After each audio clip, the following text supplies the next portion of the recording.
जी आप भी आपके चैनल के माध्यम से मैं महाराष्ट्र के मुसलमानों को कहूँगा कि हम सभी मुसलमानों के खिलाफ नहीं हैं।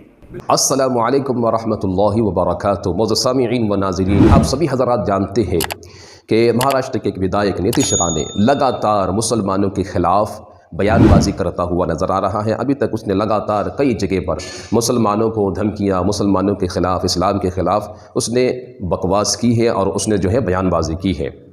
अब एक इंटरव्यू के अंदर वो उन बयानबाजी को लेकर अपनी सफाई पेश कर रहा है, अपनी सफाई दे रहा है। किस तरह की सफाई दे रहा है, ज़रा आप उन छोटे छोटे क्लिपों को भी देखिए कि किस तरह उसने भड़काऊ बयान दिया और फिर उसके बाद इंटरव्यू के अंदर किस तरह से उसकी सफाई दे रहा है, उसे भी ज़रूर सुनिएगा, आखिर तक बने रहिए। फिर इंशाअल्लाह उसके बाद मैं आपसे कुछ गुफ्तगू करता हूँ, ज़रूर सुनिएगा। हिंदू राष्ट्र है, ये तुमच्या अब्बांचा पाकिस्तान नहीं है। बुलाओ हैदराबाद से तुम्हारे वो तो हमारे रामगिरी महाराज के तरफ समझ पाहिजे ना, नहीं तो बोलते ये तो मराठी में बोल के गया, मेरे को कुछ समझा ही नहीं। इसलिए तेरे को जो भाषा में समझता है ना, वो भाषा में धमकी देके जा रहा हूँ। ये सब कुछ कहा था हमारे रामगिरी महाराज के खिलाफ अगर कुछ भी मस्ती तुम लोगों ने किसने भी की तो तुम्हारे मस्जिदों के अंदर आके चुन चुन के मारेंगे, इतना ध्यान में रखो। का एक आपने सुने, फुल इंटरव्यू सुने। कोशिश जो आप कर रहे हैं उसकी वजह से, जैसे हम कहते हैं तारीख पे तारीख, वैसे ही केसेस पे केसेस आप पे गिरते जा रहे हैं।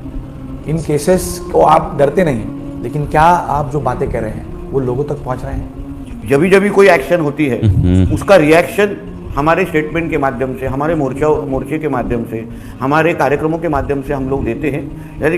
जिन्हें वहाँ सामने वाले जो जिहादी है, जो कट्टरपंथी हमारे देश में फैलाना चाहते हैं, जो इस देश को इस्लाम राष्ट्र बनाना चाहते हैं, उनको एक संदेश चला जाए कि हम हिंदू अकेले नहीं हैं।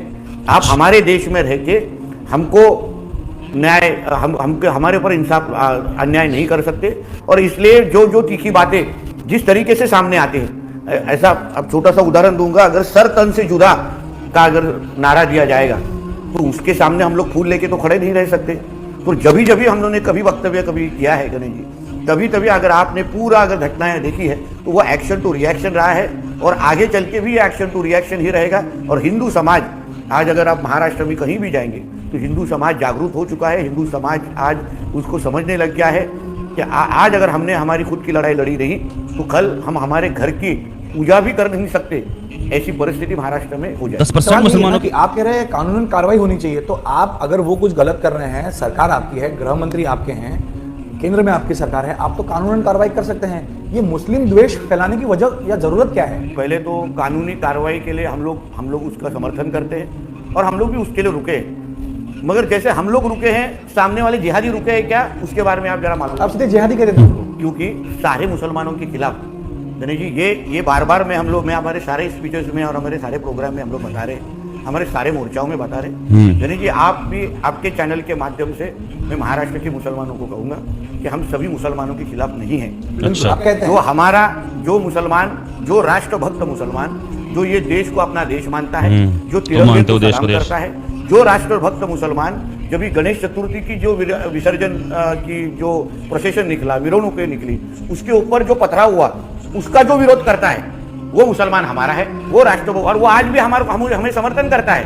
अब हम हिंदुस्तान की बात करते हैं, आप हिंदुस्तान की बात करते हैं, आपकी बातों से तो ऐसा लगता है कि कहीं ना कहीं हिंदू ही खतरे में है।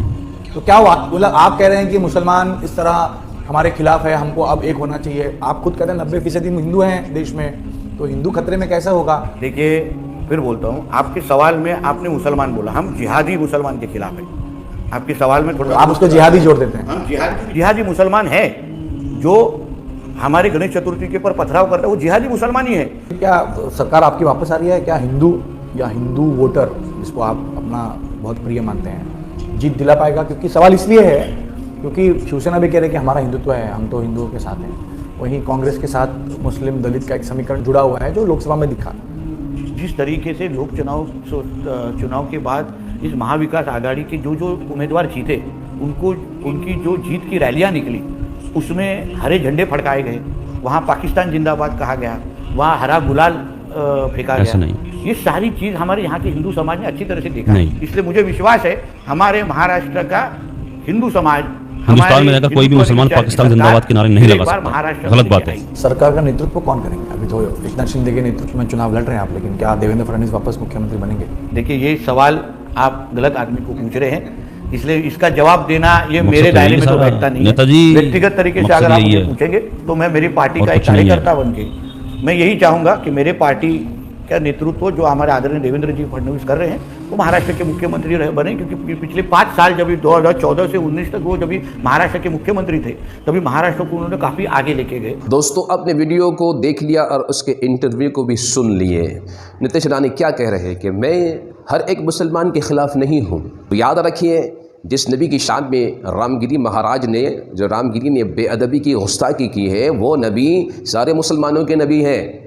चाहे मुसलमान छोटा हो या बड़ा हो, किसी भी ज़ात किसी भी तबके का रहने वाला हो, सारे मुसलमान के वो नबी है। और हर एक मुसलमान ने, हर एक ईमान वाले ने उस गुस्ताखी पर अपने गुस्से का इजहार किया है। तो जब तुम गुस्ताखी करने वाले की सपोर्ट में तुमने कहा तो गोया सारे मुसलमानों को तुमने कहा है, एक दो मुसलमान को नहीं कहा है।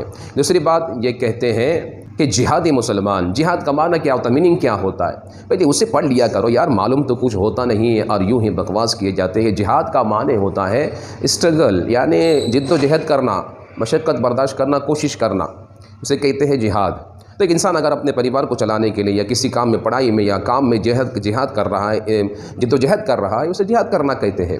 फिर ये कहते हैं कि मुसलमान इस्लाम राष्ट्र बनाना चाहता है। कभी किसी मुसलमान को आप कहते वो सुने भारत के अंदर एक भी धारा दिखा दीजिए कि भारत के अंदर जो है इस्लामी राष्ट्र बनाना चाहते हैं या इस्लामी हुकूमत कायम करना चाहते हैं? नहीं। लेकिन हाँ, ये ज़रूर सुने होंगे कि हिंदू राष्ट्र हम बनाना चाहते हैं। ये देश जो है ना सबका है, जितना हिंदुओं का है उतना मुसलमान का है, हर एक इस देश में उतना ही हक रखता है। अल्हम्दुलिल्लाह मुसलमानों ने भी वो कुर्बानी दी है, उलमाए किराम ने इसी कुर्बानी दी है इस देश की आज़ादी के लिए। इतिहास के पन्नों पर लिखा हुआ है, तारीख़ में मौजूद है। लिहाजा ये देश सबों का है। हिंदू का उतना हक है जितना मुसलमान का है, जितना मुसलमान का उतना सिख का है, ईसाई का, हर धर्म के मानने वाले का पूरा इस देश में अधिकार है। इस वीडियो को ज़रूर शेयर कीजिएगा ताकि इसकी इस दोगली ज़बान से और इसकी दोगली सोच से हर कोई वाकिफ़ हो जाए। अस्सलामु अलैकुम व रहमतुल्लाहि व बरकातहू।